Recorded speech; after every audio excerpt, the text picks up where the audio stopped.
Infectious diseases do not respect borders. The world is more connected than before, with more people flying around and traveling than ever.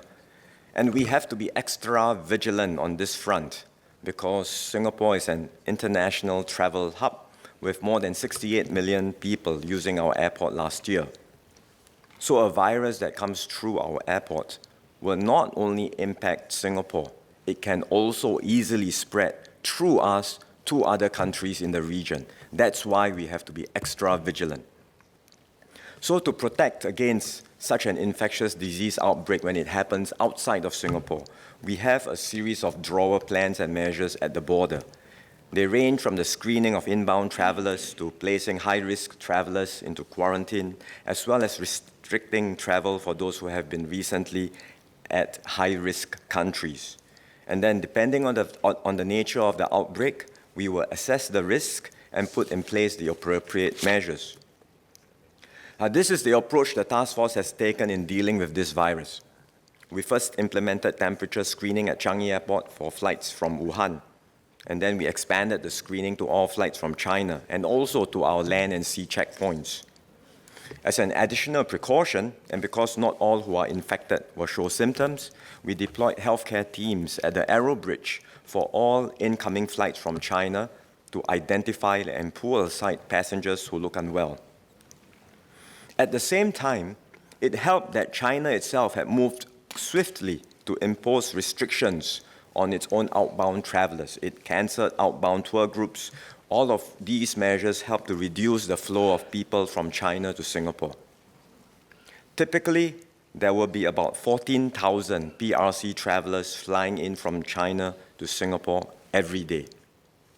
After the Chinese imposed outbound restrictions on the 23rd of January, this number came down sharply by more than 80%, just through the Chinese measures alone.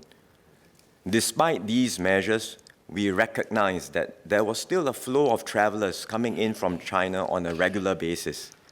We monitored this flow carefully and considered what additional actions were needed based on the evidence and risk. Early last week, when we saw the sharply accelerating trend of infection among the population of Chinese nationals from Hubei province, we knew we had to move. And that's why on 28th of January, we decided to disallow all new visitors with recent travel history in Hubei. But shortly after that, the situation changed again.